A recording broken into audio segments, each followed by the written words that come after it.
Hello and welcome to A Celtic World, a YouTube channel and podcast made by Celtic fans all over the world for Celtic fans all over this great big world. From Coatbridge to Como, Ecclefechan to Epstein Island, wherever you happen to be watching from, you're very much part of A Celtic World. And it's a bit like the first day back at school. Haven't seen these guys for ages. None of us can remember how to set up for a podcast. We've forgotten it all. But who do we have? We have Stephen in Australia. Let's say hello to Stephen.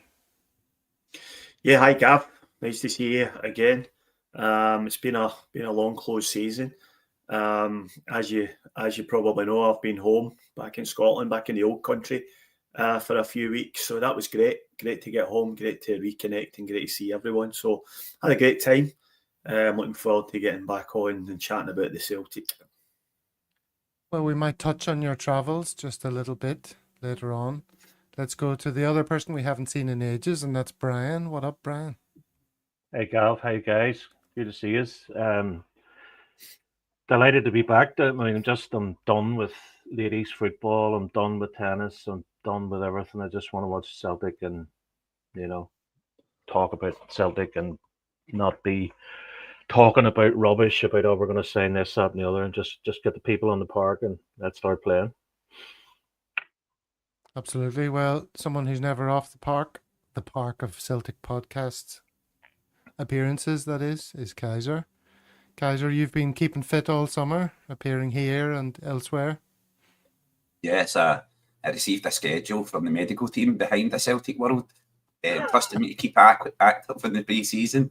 And unlike Liam Scales, I actually stuck to it and returned fighting fit and ready for action. Good morning, Stephen, Brian, Gav, nice to see you again. And everybody in the chat as well. Good morning to everybody in the chat. Thanks for being here. Make sure you're dropping a like. Yes, indeed. Hello to everyone in the chat. How you all doing? So what we're going to talk about, well, I don't really have a menu to refer to, but I suppose if we refer to the thumbnail, of course, it doesn't say it's Business Tim. The E is hidden there by the logo. It's business time. What's that a reference to, Brian? Is that Flight of the Conchords? No. Yes, I recognise your man. I'm not very with it. Is that what it is? No? Yes, it is. It is. Did you know that, Stephen? No, I didn't. Have you heard of Flight of the Conchords? What? No, I haven't. What is it? Oh. You have to educate me, Gav. A couple of New Zealand musicians who did this sort of comedy show about their lives in New York. And it was absolutely massive. And they shone really brightly. They were big stars for a moment. And then they disappeared. You don't see them much now, do you? Anyone seen them? Occasionally one of them will pop up in something else.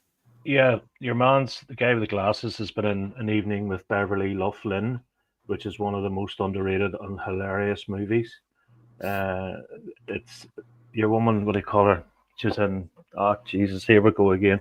White Lotus, second series. Oh yeah. She's quite attractive in an ugly kind of way. She's not really... not Stifler's mom. No, definitely not her. No, the other one who... her boyfriend. Oh, I know who you mean. Aubrey Plaza. Yeah, she's great. She's something about her. She's dead cheeky, but trying to be Mr. PC here, Mr. Diversity. So better watch what I'm saying. Well, that's a roundabout way of saying yes. It's business time. What does that mean, right?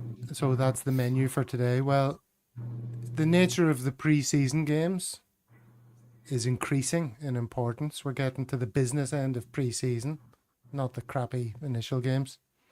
We're in the summer transfer window, obviously, and arrivals and departures are dominating our thoughts. I think it's fair to say that business.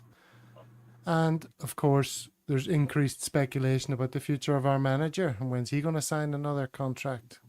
So those are kind of three of the pillars of today's conversation. That's why it's business time. See, it works on so many levels, Kaiser. You like that? Yeah, I definitely do. I had no idea Flight of the Conchords either, Stephen. So you're not the only one. I assumed you would. No, like 50% is. I've not got a clue. I've never actually seen Flight of the Conchords. Just recognise your man from it. That's Oh, it's very funny. what we do in the shadows. He's in that as well, isn't he? With the vampires. Uh-huh.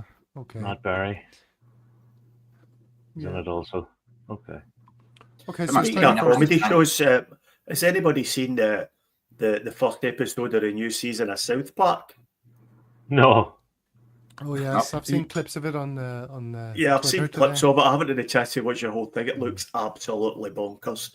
I think, you know, there's a lot of references to Donald Trump's penis in it. Oh, yeah. And I think if you like South Park, you might want to watch it because I don't think it'll be on the air for much longer.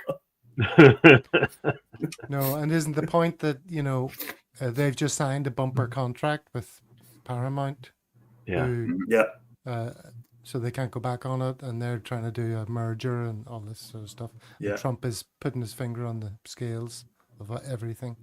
Hence Stephen Colbert getting cancelled. Doesn't that all Yeah, play into the same sort of yeah. theme? It's all related. It's all related. Yeah.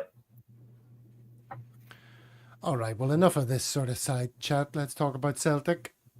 Let's talk about, well, this is something that Brian already mentioned backstage. This very sad news, Brian. Do you want to lead on this? Yeah. I remember, I don't know if he's in it. I take it you have watched Paul Larkin's movie. He did Anyone But Celtic. It's about sort of refereeing corruption, and like John Fallon was on that. He was, I think I met him once in Glasgow. I met him, we went up and shook his hand. It was at a game, absolute gentleman, just totally. He was the only sub in the final. They only allowed goalkeeping subs. But an absolute gentleman, Celtic ambassador, another one down, and it's Bobby Lennox, Willie Wallace, I think that's, and then Jim Craig, the only three left, which is very, very sad. Another good man, especially on the back of John Clark, God rest his soul. But if anyone hasn't seen it on YouTube, Paul Larkin, Anyone But Celtic, it's definitely worth a look. But God bless John, another good man away. And you just showed us a book there within Yeah, arm's reach. just pulled that out of the.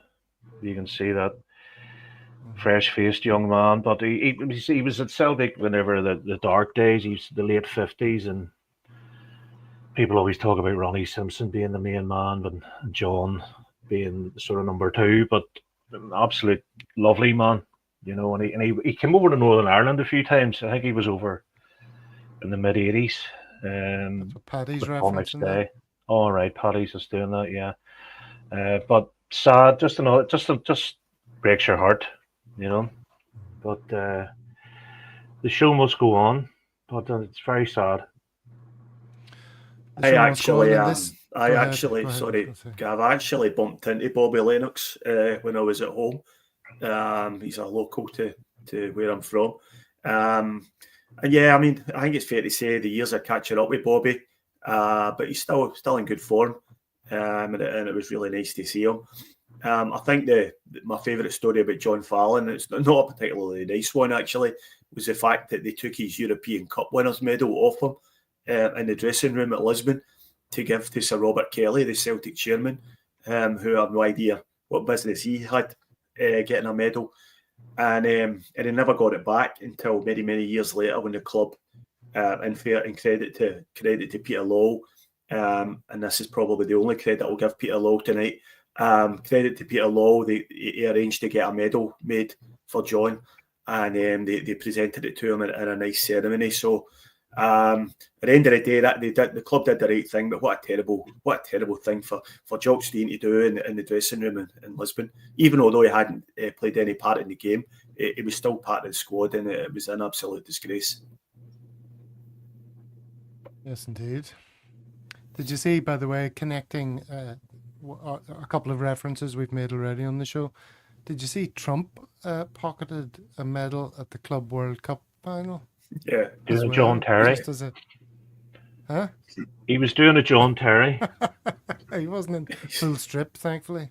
Oh, no, just a balloon. You know, the man's talk about Joe Biden losing the plot. I mean, that I I love the I way don't even watch I him love the way anymore. Chelsea. I love the way Chelsea photoshopped him out of the picture though when they published it on their club website. That They was did, nice. did they? Yeah, they did. Yeah, they That's did. about Yeah, the first good thing Chelsea have ever done.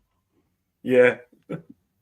And we'll promise we'll totally get back to all the Celtic stuff, but just talking about people passing too soon. I don't know if you saw this news, but this I just thought we'd mention it.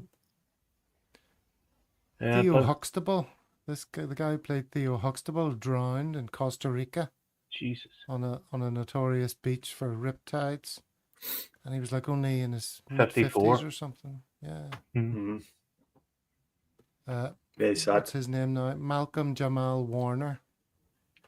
I think he What's was his the only name? one out of that show I actually liked. I couldn't stand the rest of them. I hated Bill Cosby. I never got the show, but I liked him as a What character. about Lisa Lisa Bonet. Bonet? Come on. I liked her for different reasons, but I just thought it Kinda was. right. I didn't like the show. And hey, look, wasn't wrong. Look at Bill Cosby, how he turned out. Lisa Bonet, though, Kaiser. Do you know who that is? No. Not Too young. She's before my time. Guys are too young. she's married to Lenny Kravitz, isn't she? And Yeah, her and they have a daughter daughter who's Zoe, famous. who's a Yeah, Zoe Catwoman or Kravitz. something. I know too much crap. You do, Brian. You're all over the sort of pop culture. All right, back to the game. Sorry, everyone. Sorry, what are we going to back to the game? We haven't had any games yet. Okay, so yes, pre-season generally. Let's talk about that. We haven't had any games. There's a few in pre-season, but we're not back into the season.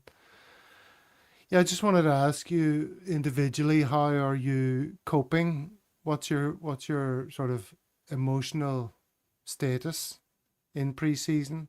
Some people are doing their nut, panicking. Some people are zen. Some people aren't paying attention. Don't know about you, but I haven't watched a single minute of live football this pre-season, and I just ignore everything until I just want to be sort of zapped into the future, till the pre-season's over, and then I'll start reacting emotionally to the state of play once I know what the Celtic team squad look like. Stephen, Just want let's to make start the with you quantum leap. because what's that? You want to make the quantum leap into the future and just turn up on first day of the season, see what the state of play is. Yeah, because everything else is just a waste of energy, if you ask me. So we've had a couple of exchanges in the WhatsApp group, Stephen. When you came back from Scotland, you wanted to get back into the WhatsApp group, and somebody else was saying, there's no point in getting excited. And you were like, what do you mean? We need to talk about transfer speculation. So where are you in that whole thing? Well, I mean, this is the transfer window, and what else is there really to talk about? That this is the only one of two times of the season when you are able to sign players, and we need to sign players. And I'm not panicking, and the reason I'm not panicking is because I've seen it all before, and I'm not particularly surprised with how this transfer window is panning out. I think in the last podcast before we broke up for the school holidays, I mentioned that things were looking good and positive, but we always have the potential to mess up a transfer window, and it seems as if that's exactly what we're doing. The business we've done so far, there's been a couple of decent bits of business, but the rest is just garbage, and we need to get our finger out. We play a competitive game in 10 days' time, right? Not in a month, not in 2 months. It's in 10 days' time we play St Mirren, and that's a game we struggled to get a draw at the tail end of last season with a late goal from James Forrest. So this isn't. We don't have loads of time, as everyone's alluding to. Everyone's saying, we got plenty of time in the transfer window. Our season starts next week, right? The players we need, the players the manager wants, should be in by now. There isn't any excuses. There's no reason for it. We're entering what I like to call the Occam's razor section of the transfer window, where all these sort of theories have been thrown around about why we're not signing players. we're waiting to see what's available at the end of the transfer window. We're waiting to see how the Champions League draw goes and all that. But the obvious answer is the manager's leaving. Mm-hmm. And that's why they don't want to spend any money. So that to me, that's 100% in my head nailed on that Brendan Rodgers is leaving at the end of the season. And there isn't any other explanation as to why, A, we're not signing players at all, and B, the ones who we have signed were pissing around in the 1 to 3 million bracket again, despite having showed signs last season that we had realised that was not the way to conduct transfer business for a Champions League club. So I think we all need to get our head around the fact that Rodgers is going, and then probably you'll take a more realistic view of what to expect for the rest of the transfer window. Just before anyone else responds to that, and we'll come to you after this, Kaiser. Does that mean if we do go out and sign 3 players for a combined 30 million, that Rodgers is definitely signing a new contract? Well, we won't. In my humble opinion, we won't. In my opinion, the team that's there today will be the team that takes the field in the Champions League qualifier in 4 or 5 weeks' time. That's my opinion. Any transfer window business we do, I think will be done in the last week of the window, after we know whether we're in the Champions League group or not. But I don't see any business being done in the near future. And to be honest with you, there's no speculation apart from some weird stuff from obscure Twitter accounts. There's no real names been linked. And let's not forget, last season at this time, we knew who we were signing. We knew we were after Arne Engels. We knew we were after Adam Ida. It's just a question of getting the deals over the line. There's nobody being mentioned in that breath at the moment. We've made a good signing in Kieran Tierney, which was done in January. Benji Nygren looks a player. We look as if we've won a watch there, but with the transfer fee and his contract situation. But the rest, forget it. We're signing players basically to develop with no real plan how to develop them. We don't have anywhere to play development players. We don't have a reserve team. So unless you loan these players out, then they're just going to sit in the stand and take up wages. So I just don't see any strategy at all. We've got no wingers. We've got the one winger who we might have left on the bench. It seems to be being ushered out the door to Norwich, if you believe the rumours. And with Brendan Rodgers, every game last season, he changed winger. He changed at least one winger on the 60th minute mark, sometimes 2, and he just can't do that now. So we've actively changed the way we're going to have to play the game by our lack of transfer business, and it's not acceptable. Kaiser. Yeah, I'm the other end of the scale. I think we're clearing the decks, sorting the wheat from the chaff, getting rid of the departure lounge is stowed, of course, getting rid of all these hang-around players and establishing real squad depth. I think the business that we've done early in the window is to establish the squad depth, players that you're going to have there, and they may be bench players, but they come on in the 60th, 70th minute. Inamura, fantastic signing. Everyone was downbeat about it because of his transfer fee. Shin Yamada looks like another one who I'm infused about. Looking forward to seeing him. Can't make any judgments, of course, until I've seen him. And I've watched every single pre-season game. I've digested every piece of news that's coming out of the club. And I think Celtic are going to bring in at least 5 players before the end of the window. Brendan made comments yesterday saying he's taking responsibility for it. It's his neck that's on the line. It's if the window fails drastically, then it's going to be laying at his feet. And yeah, just kind of the opposite of the way Stephen's thinking there. Stephen kind of sums up the Celtic DA community, and I'm more infused. I think we're going to bring in at least 2 wingers, another striker, a defensive midfielder, left back cover for Kieran Tierney still to come in, even though Inamura has come in and done well. And we're going to run the gauntlet, qualify for the Champions League, go further than we did before in Europe, and maybe even win it. I'm that infused. Just one point, just one counter point there, Kaiser. Why do we have to clear the decks before we sign players when we've got close to £100 million in the bank? I think that we're actually saving, right, and not for a rainy day. I think we're saving to upgrade the main stand. I think Celtic have took a look at the stadium facilities. Parts of the main stand are 100 years old, if not older. And I think Celtic have really looked at the stadium ticket demand on the waiting list, and they're thinking to themselves, if we get enough capital in the bank, we don't need to take any mortgage from any sort of bank. Given what happened in the 1990s, I don't think Celtic will ever take money from the banks again.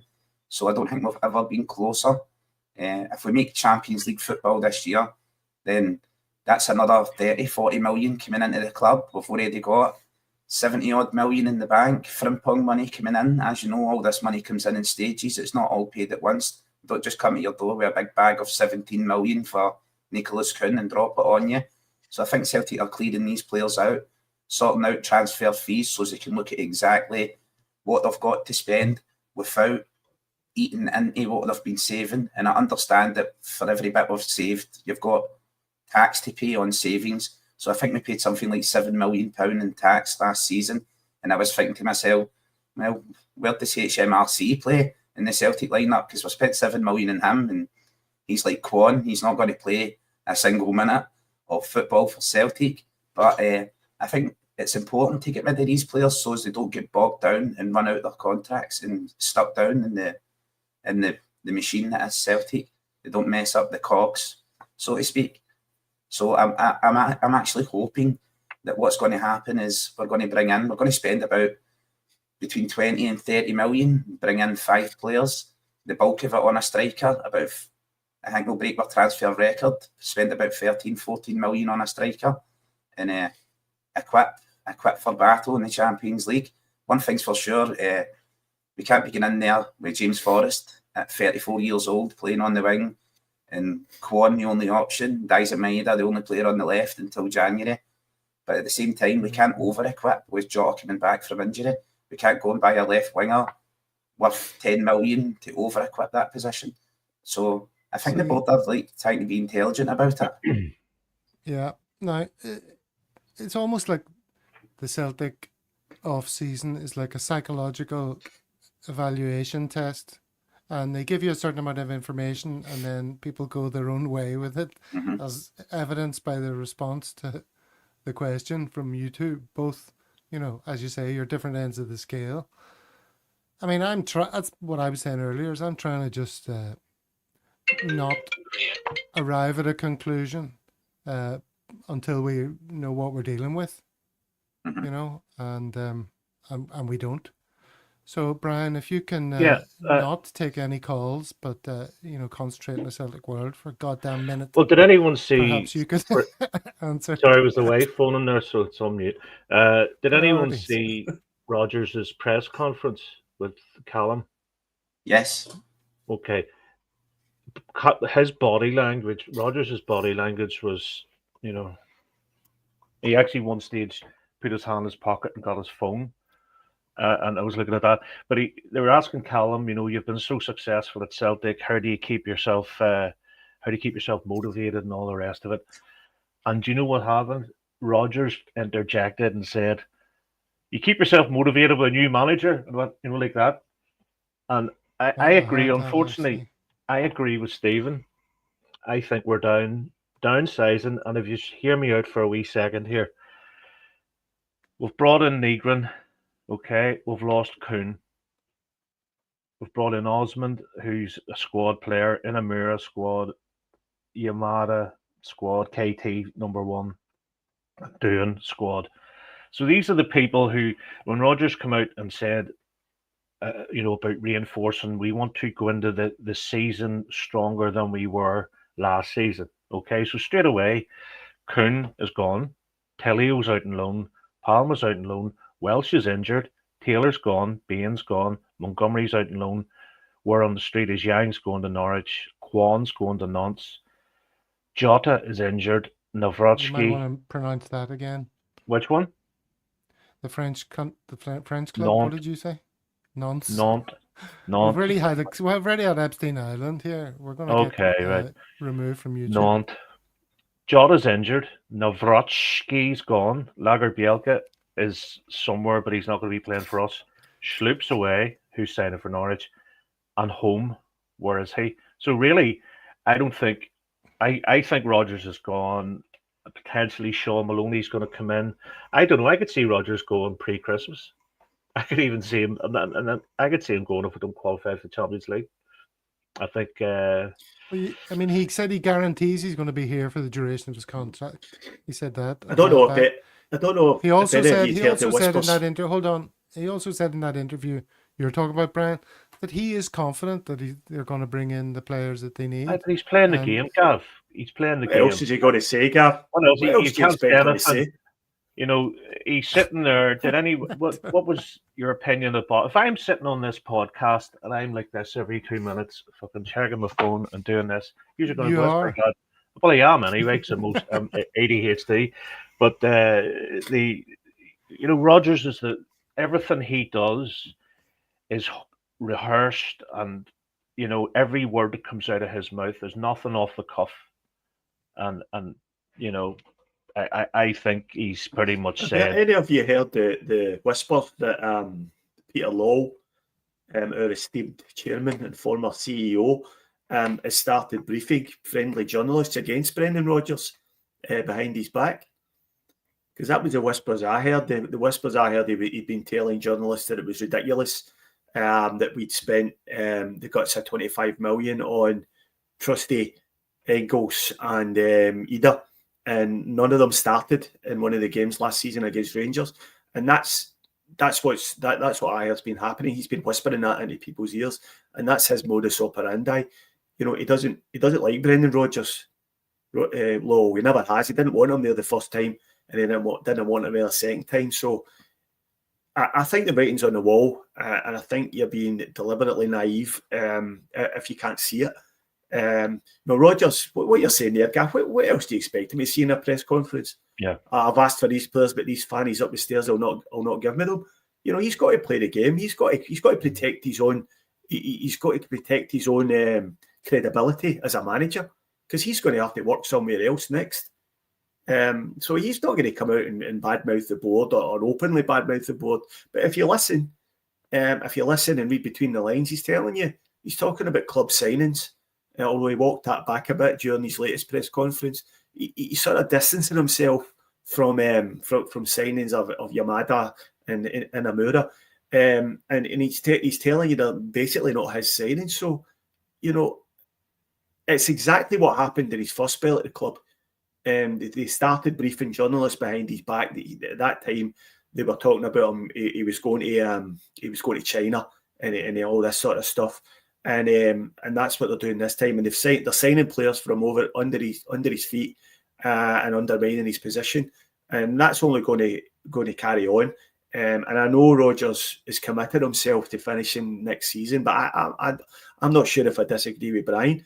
I'm not sure if he'll last this season. Well, It's let's pretty do the insane. chicken and egg here, Kaiser. Yeah.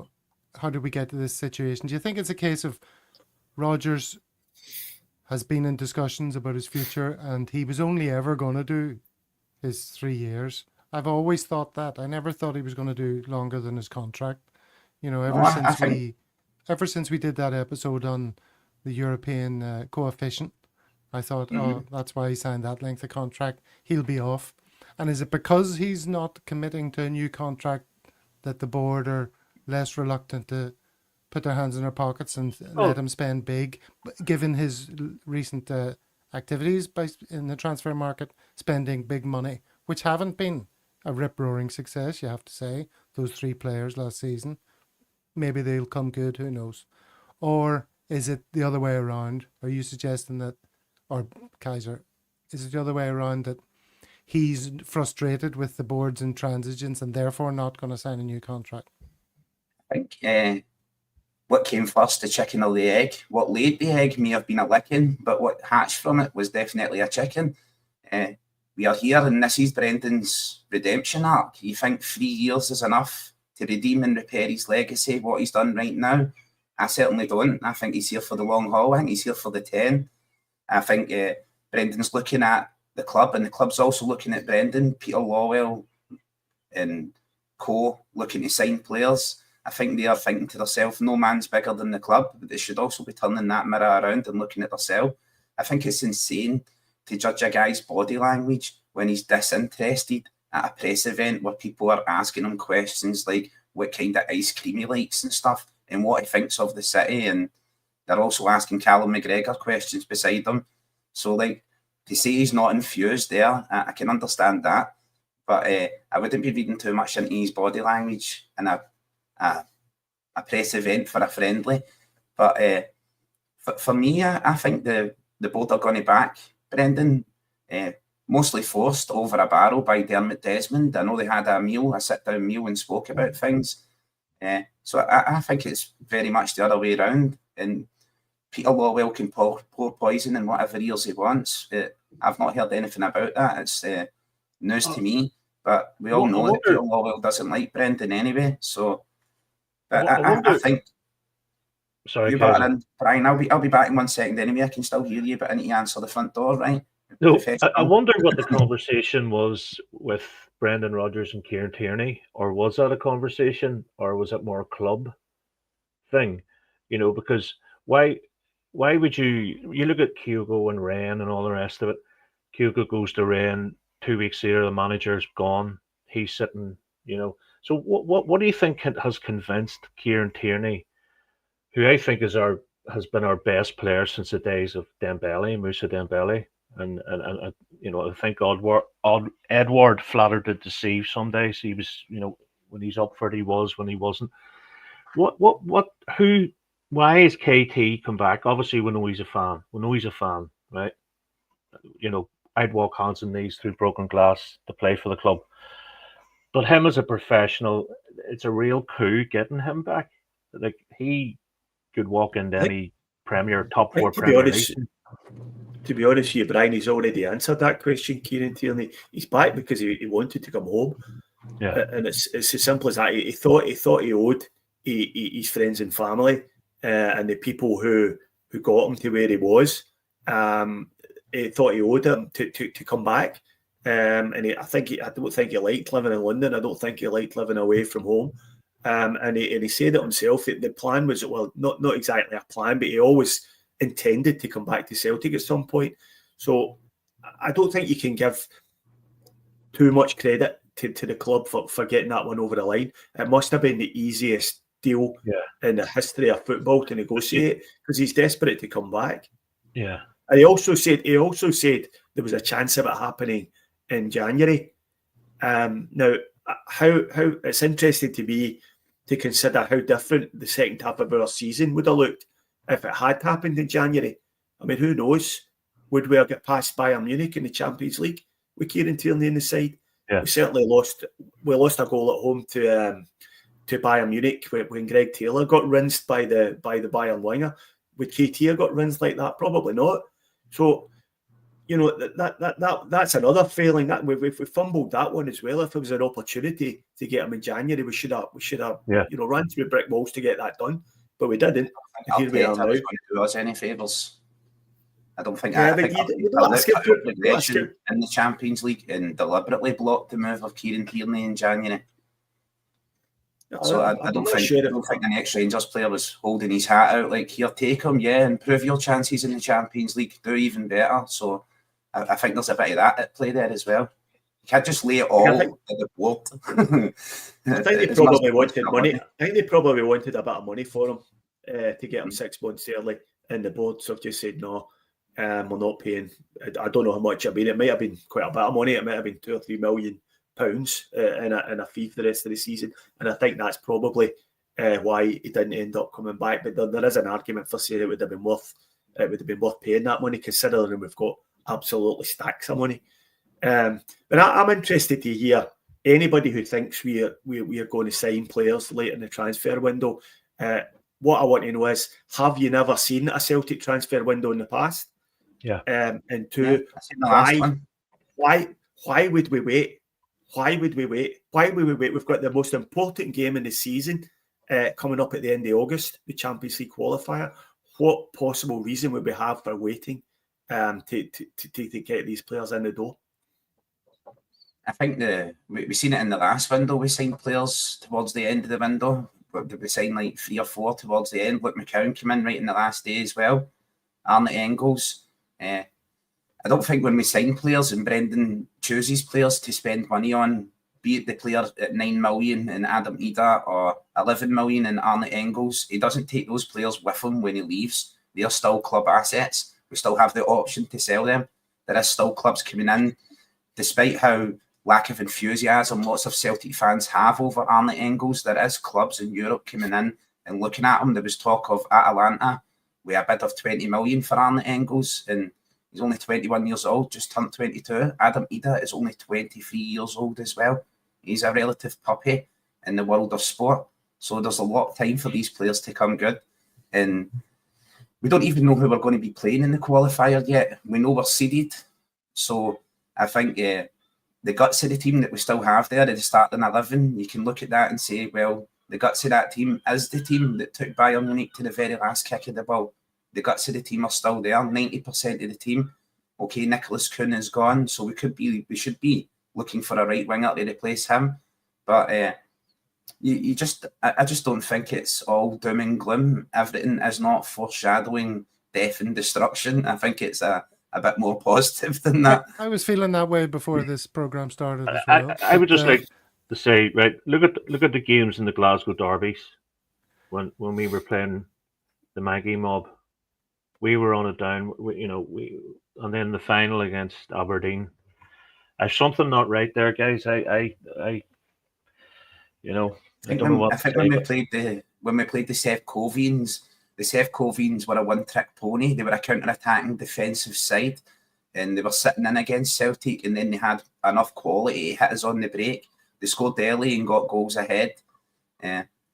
Look, I watched them the other night, and I must say, like, any team for this side of the city, you got to take them seriously. You got to treat them with a bit of seriousness. Disregard them completely at your own peril, because like they're going to turn up and they're going to play football. I think they're not going to be as expansive as we've seen them against Panathinaikos the other night against Celtic. They're going to be a lot tighter, play a lot more defensive, and I still think we have the quality. Their manager looks like he likes to play football. If he comes out to play football against Celtic, I think we will absolutely destroy them. Towards the end of the season, I think we had a poor January window and didn't bring in a couple of players, maybe to refresh the squad. But Brendan could have been digging his heels in and saying, I don't want any more legacy or club signings coming in here just for legs and numbers. I want the players that I want. So don't go wasting 2 and 3 million on players that I'm not going to play, like your Lager Bielka and your Narodsky. Don't go spending that 5 million, 7 million plus. Who spent that money, Stephen? That was the board that spent that money on those players. That wasn't Brendan. So look at the board wasting the guts of 10 million there. So I think everything, and I don't think anyone in Scottish mainstream media is looking to help Celtic. I think it's all very much a case of divide and conquer, looking to split the support. And of course, the lack of action so far would suggest, like as Gav said, right, if we do go out and sign 5 players in their first team starters, does that mean Brendan's signing another 5 years deal then?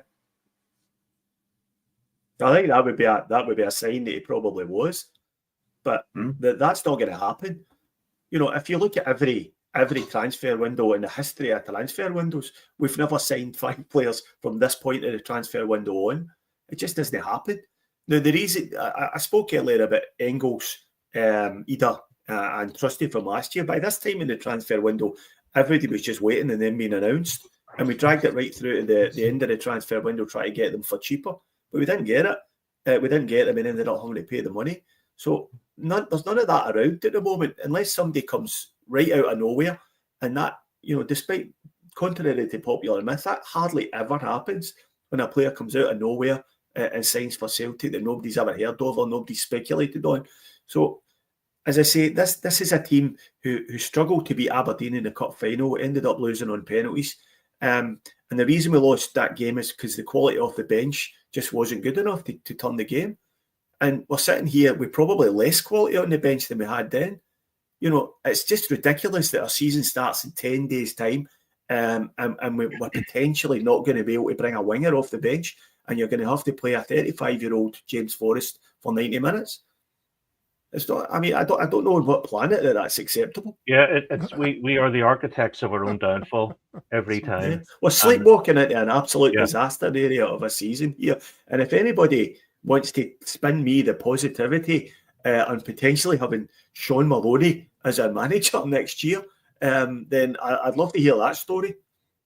Well, okay. Here's another thing. Before I'd like to make the point about managers and turnover and all that, and how there's life before Brendan, there'll be life after Brendan.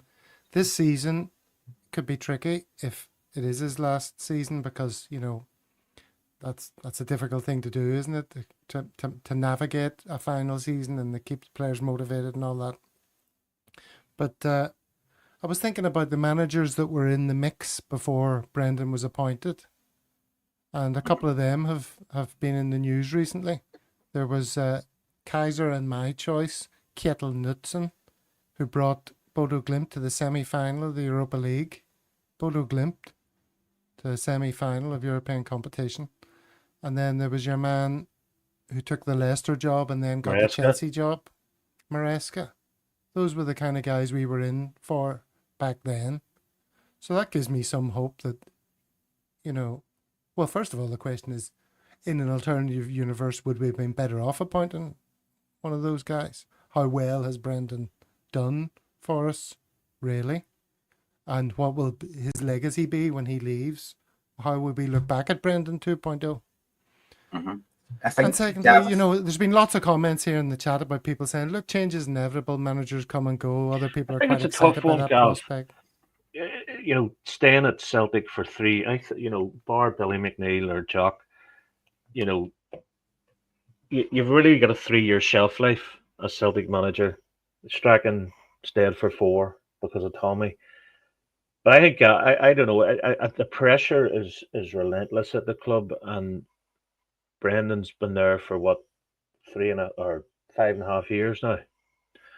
So it maybe just taking its toll. Maybe he just wants to go somewhere, get his tan up and just not have as much pressure. He could go down and manage Monaco and have a great sort of way of life. There's part of me thinking Ange is out there somewhere, as much as I hate him. He's never coming back. You never know.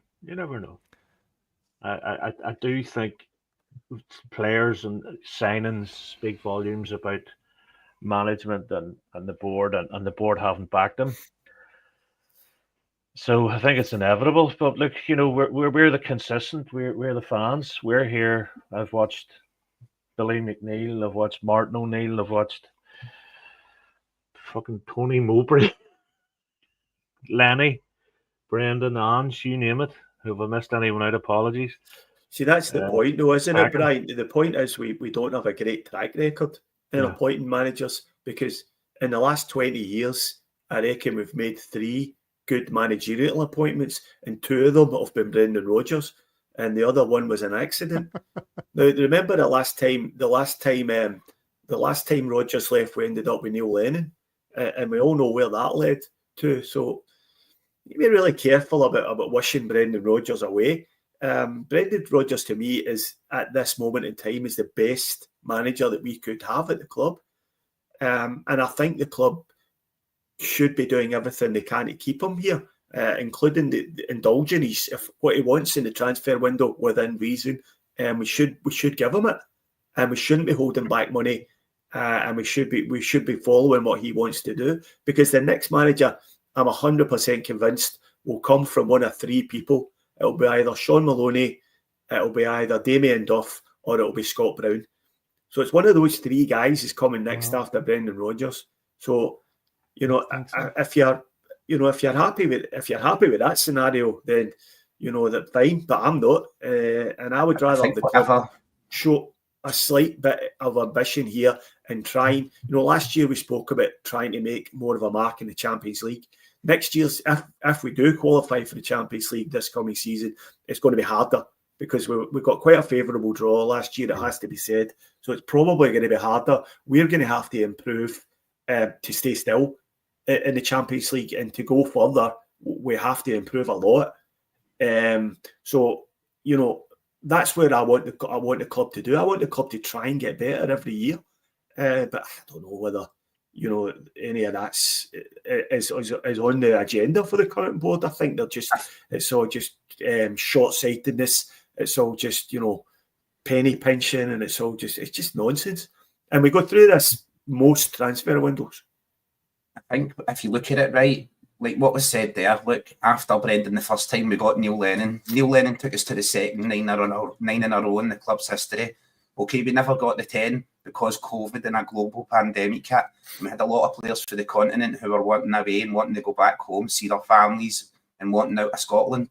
So I think you need to take all that with a pinch of salt. And if we do, if Brendan Rodgers does go and we do appoint another manager, he's going to want his own players as well. So the board's going to be spending the guts of money there as well.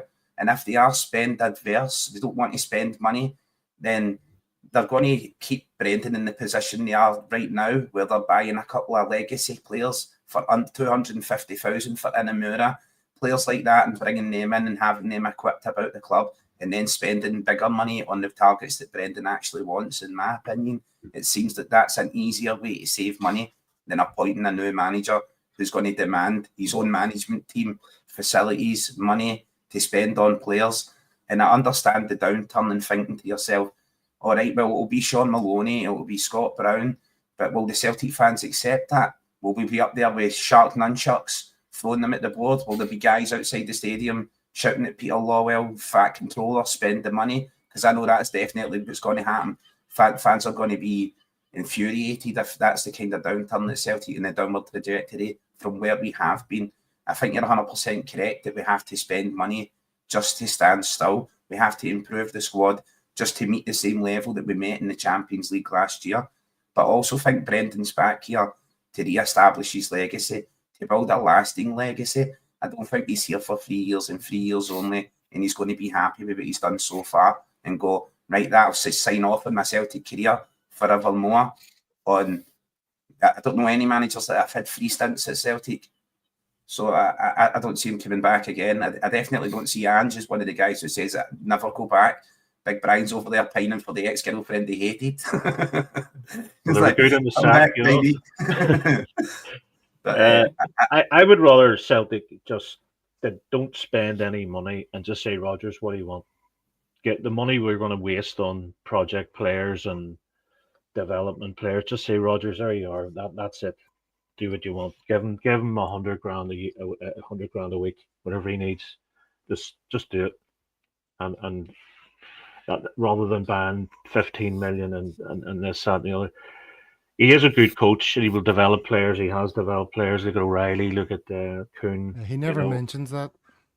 He never mentions it. No. But I would rather, as Stephen says, careful what you wish for, because who's knocking around, Yeah, I'm not wishing him away. We're just talking about the realities of the situation and what he wants.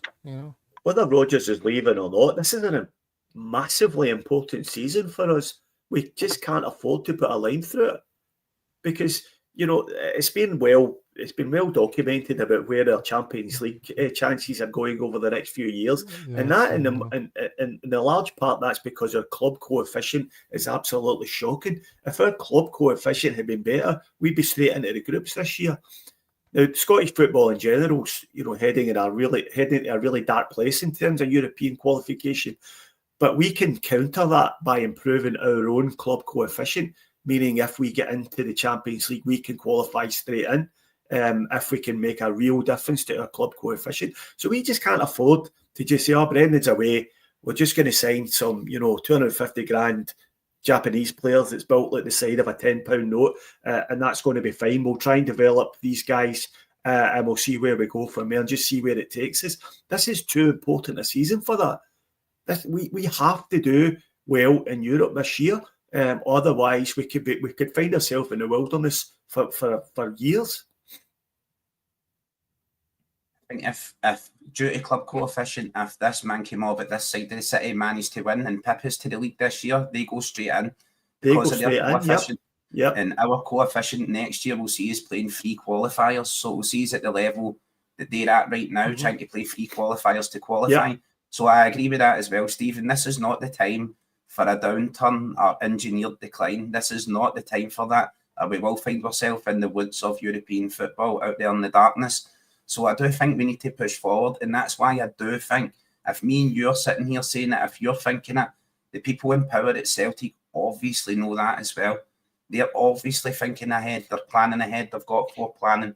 And if they've not, then we'll need to take action and be shifting them. We need to be joining and taking your shares and getting them towards that group that are trying to oust them and dig the shells out for the back of the couch and support ousting the board. Goodness me. It's great to be back with you, lads. Missed you, Stephen. But therapy, it's a problem shared, it's a problem halved, and all the rest of it. But that's that's what transfer windows are about, though, isn't it? That's why you're here. I mean, that's the obvious talking point in every Celtic forum on the internet just now is transfers and what's going to happen. So, can I say one thing? You know me, it's never going to be one thing. Do you remember the transfer window? Lenny brought in your man Al being a Yeti, spent 4 or 5 million on your man Barkas, and we were all sitting there. This is the best transfer window we've ever had, and look what happened down the pan. Mm-hmm. So I don't know what I'm trying to say with that, but I don't have faith in the board. I think we'll get a striker on loan of somebody's kind of Evan Ferguson ilk, a striker who's knocking around, not getting a game, and I think that'll be it. Really, I don't think there's any more. Yeah, I don't think. I honestly don't think they'll sign a striker though, because at the moment you've got four strikers there, right? You've got 4 legitimate first-team strikers, and Yamada, Ida, Kenny, and Osmond. So if one of them goes out on loan, which you have to assume one of them will go out on loan, then that's 3. So are you going to then go and sign a 4th and have again back up to 4 first-team strikers? What do you do with them? Where do you play them? How do you keep them all? How do you keep them all developing? It doesn't make any sense. Somebody mentioned there, Ian Roy says he's going to go sit in a darkened room after all this negativity. Well, I'm in a darkened room. It doesn't help, I have to tell you. The thing about it is nothing coming out from the club. If there was some sort of communication, but without information, there comes a vacuum of noise. So then there's, as Stephen said last year, there is no noise in a vacuum. What's that? It says there is no noise in a vacuum. Yeah, that's very true, Kaiser. Well done. But you put in your place, Brian. That's me putting in place. But there's nothing. I don't know. Either they're not talking to journalists or they're happy with the squad. How could you be happy with the squad that you have when they got beat by the Huns twice and lost the final? And you could say, "Oh, we won the league" and all the rest of it. But I mean, I could have managed a team to win the league last year. It's also scar tissue from previous transfer windows, isn't it? Because we've been here before, and we generally know how the movie ends. So it's definitely scar tissue, and I think that's what worries the Celtic fans. Nobody's got any trust in the board. Nobody's got any trust in particularly Peter Lowell, who shouldn't be near the place anymore. He should have nothing to do with Celtic. He should be away out enjoying his retirement somewhere. And I think that's the problem. Nobody has got any faith in them to deliver what's required. They're still not on WhatsApp. It's the redemption arc. Anyway, redemption. Do you like my new Celtic trainers? Yes, I was going to change the subject, not into trainers, but we had a whole run sheet of things to talk about in this chat, and we're not got to any of them because I didn't realize the boils that needed lancing, given our absence in the past few weeks. But let's turn our attention to a few photographs now. I don't know if you saw the episode with the Dundee Celtic Travel Club over the summer, or got to know them. But Innes from them is hopefully going to be joining us a little bit more over the season as a contributor. And that'll be good because he goes on all these jaunts. And he went to Cork. So here's some pictures from his trip in Cork. Look at the weather. Brian, you didn't consider going down for this? I was working that day, Gav. I couldn't get down. Look at that. Looks like Very South good. Bend. or somewhere. They won the wasn't it? Cork Cup too, and the Adidas Cup. Yeah. A pre-season double, and it's all doom and gloom. Treble's on the way. Yeah. I mean, a lot of it is sort of we're projecting, we're speculating, we're not dealing with a reality, fully informed reality. So I would prefer to concentrate on how blue the sky is here and the sun is shining and some happy Celtic fans. Look at that. Not nice. There they are down the boozer. No Pints of Guinness Madurai in and there, Cork. no. What's that? No Madurai for Big Innes. Look at the name of the pub. You have to be careful with how you pronounce that, Kaiser. Some people can, and some can't. You, my friend, And are a he's- can't. Very good, Brian. Our There's another countries. thing I noticed. See if you can tell me who this is and why am I mentioning him, given the preseason. Major Kylure. The son, Very is it? good, Brian. Well done. Jeez, I wouldn't have recognised that as mid-year. Yeah. That's mid-year Surprised that he's a Hun too. Surprised he's for Ultravox. surprised. Well, funny enough, I was listening to Vienna the other day, another cracking tune. But I think Gav, without sort of railroading you, have you any more of the Celtic dingbats or whatever they call them? The see what you see there, Roy. The I players. do, but Something I funny. haven't them ready for tonight. Ah, I just wanted to ask, Mid-Ure, that's the surname, as you said, Kyle Ure has appeared over the pre-season. Is Ure a common surname in Scotland, and is Mid-Ure his actual name? I always thought that was like a stage name. I don't I think know. my I couldn't surname tell is you. slightly more common, being McDonald, but I never really heard that many years. What about Midge, I would Midge? imagine, he's quite small, so I imagine Midge would have Oh, been right. midget or whatever you can. Yeah, Or you're allowed Midgies, to he's say. an annoying wee Midgie. Midgie, aye. He's playing a gig in Sydney in a few weeks' time. Not sure is he's he? touring down here at the moment, so You're going to I that. haven't purchased. Stay away I from the haven't purchased. Jumbotron. Yeah, What's yeah. that one? You The not seen the Jumbotron? You don't know What? what that is, Coldplay Brian? Come on. controversy? Oh, your man, he's got his hands around the Yeah, chick. yeah. Oh, the lady. That's a Jumbotron, flip me. There we go. Yeah, I didn't know Midge was a Hun either.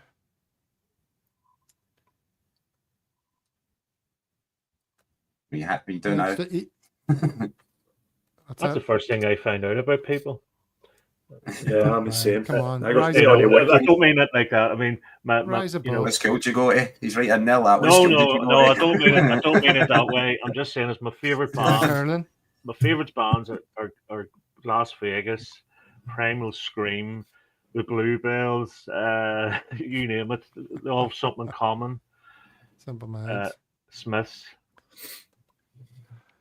Do you remember we did Hoople once with disastrous consequences? We did a Gutman. live Hoople, and the answer was Gutman. Brian, you got Yeah. Gutman. This is Gutman. I saw this. He's going out onto Wrigley Field. Is that what it's called? Wrigley Field, to throw the first pitch in Chicago. They introduced him, former soccer player. I saw this was posted by Chicago Celtic Supporters Club, who incidentally were on the North America show last night or this morning for me. So there's Gutman. Do you remember that, Stephen? He showed up in the Hoople. Who was the other guy? There was Gutman and Manny Perez or something. Is that his name? Manny, yeah, something Oh, like there's that. another Yeah, American fella, yeah. I don't. They never played a single second of football for Celtic. No. Your man was 19. And he was bald as a coot. Remember that? No offense. Gav had a full head of hair when he was only a couple of years ago. I don't believe you. Gav was bald. No, he wasn't. He had a big Morrissey quiff. Oh, at one stage. You were born with that Morrissey quiff, Gav. That's exciting.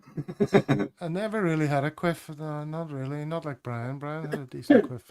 I was born with a quiff. But speaking of baldiness, I've maybe got a solution for my baldness, which I was going to share with you. Tell me if you enjoy this. Let me make that bigger, shall I? No hair, no problem.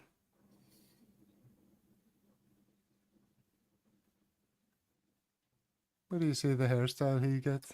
Magic. Pretty good. It's pretty good. Huh? Looks like a PSG signing. He looks like that guy from Spurs, doesn't he? Your man, the thong song, what do they call him? Cisco? Richarlison. Ah, that's what I was Richarlison. thinking of. Yeah. Richarlison. Well, that's cheered us all up a little bit. A little bit of trivia nonsense. So we can all get some sleep tonight. Get to the Get beach, to the Gav. beach. That's what I need to do. You're not wrong. Match on at 7:30 against Ajax tonight. Yes. Oh can't yes, wait. Mickey is going to that. You know, our Mickey Very from good. Rome. He's off to the game tonight. So hopefully there'll be some photos on the socials from him. But we featured Como there 2 weeks ago. We were looking at the pictures of it. What an amazing looking place! Like Como is gorgeous, isn't it? Horrible stadium, beautiful place. Very much on the Well- up and coming, Como, but Yeah, and the stadium's gonna be redesigned. They've got big plans. yes. What about your man? Remember Mickey was saying about Ambrosini, the Napoli forward, the young forward. Was there any mileage on that? I know he sent something through a while back into the group. No. It's just everything's Yeah, I radio don't- silent. I think I that's don't what's think- leaving the space to talk. Yeah, I can't see that being true because that would be another, sort of inverted commas development striker brought in. If they do buy a striker, it's surely going to be someone who's at least destined to be first choice. There's no point in buying another development striker like a young boy or somebody who might be able. I mean, they talk about him as it was a loan with an option to buy, but I can't see the point in that at all. I would imagine it would have been either him or Osmond, and for whatever reason we've picked Osmond. Yeah, well, I think we are going to sign a few new players for what it's worth, and I think it's going to be a decent enough window, and I think we're going to have a successful season. The only challenge for me is how does Brendan navigate this being his last season, and keep at arm's length all the questions, because he's not going to sign a new contract. But it's going to be another decent season, and there'll be lots of good football played, and we're going to have a really enjoyable time. That's what I think. Yeah. Do you not think Brendan should? Sorry, go ahead, Stephen. Yeah, just before we wrap up, I just wanted to give a shout out to some very nice people who I bumped into in the Celtic Superstore when I was back in Scotland. I walked in the door of the Superstore, and a couple of people came up to me and actually recognised me straight away from a Celtic world, and said how much they enjoyed the show, and how they watched us religiously every time we're on. So a big shout out to Paul, Audrey, and Erin, who I said I would mention on the show. So I hope you're watching, guys, and I hope you enjoy. I'm sure you didn't enjoy this particular show, but I hope you keep tuning in. You never came to meet me when you were in Scotland, Stephen. That's one you missed out on. That's your loss, my man. The offer It is was my there. loss. It is my loss, and I can only in mitigation say that it was hectic trying to get around everyone. But Well, it was even- on the run sheet to ask you about that, to say that I believe you're a bit of a celebrity in Scotland, Yeah. thanks to the worldwide reach of a Celtic World. So that's happened to you. It's also happened to Brian. Brian, And somebody cornered you. Did they call you Lurgan Brian from the Johnson Celtic benefits World? office, not quite as glamorous as Celtic Park. Was inside To it be, all. to be quite honest, I thought someone was taking a piss out of me. Honestly, I was looking around because my daughter was there, my wife was around somewhere. I thought somebody's put them up to this. Were for they sure. laughing their heads off? Your wife and Yeah, daughter? they were. Yeah, I was Oh, really our having a good dad's a laugh big about it. celebrity. Here, what about Paul? Has Paul left us? What's going on? No, he's just Paul's moonlighting famous on now. other He hangs around podcasts, with spreading him. the Celtic World story. We need to get him signed up on a long-term deal because Hamish is Paul's locked calling. in. He's locked in just because he's on Hamish's show every Called now up and to the then. big That's team. fine. He Called got a up to lot the of big grief team. in the comments about the size of his beard. Yeah, he took a bit of abuse. Everybody's got an opinion, haven't they? That's the Welcome problem to the when you're young on, team. when you're I'm on just a jealous show. I can't Everybody's go. got an opinion. Yeah, he's Moonlighting. moonlighting. All right. Well, look, on that note, let's leave it there, shall we? Or how about maybe just a quick message to anyone who's watching for the first time? Because 174 people watching live. Good to have you. If you're just dropping by, here's a wee message from you, for you, from some of our Italian fans in honor of the Como Cup. Ciao ragazzi. I cannot believe how great a Celtic world is. Magnificent. It's very important to subscribe. Everybody do it immediately. Okay. That's a genuine fan of a Celtic World who's Italian speaking there. Not at all, just one of those AI voice generated things. So there you go. Subscribe immediately. It sounds a lot better. Embarrassing to say. All right, thanks everyone in the chat as always. There's lots of people chatting. Sorry if I didn't get to your messages. Pete McGee accusing us of racism. We always go for at least one accusation of an ism per episode. There's no such thing as racism, Pete McGee. But the not human on race, this there's only one channel. race in this planet. Many different tribes, many different colours, but That's there's only one right. race in the planet. Not on this channel. All right, lads. Thank you, Brian, Stephen, Kaiser, as always. An absolute delight Hail. to see you, and good to see you again, chaps. Looking Yeah. forward to the season Yeah. getting underway and It's just therapeutic. talking about games and talking about therapeutic. facts Bleach. and having some information rather than our own speculative concerns taking over. It'll all be all right in the end, Stephen. Don't you worry. Okay. Hope so. See you, lads. See you later, Hail Legends. Yeah, Hail. Yeah.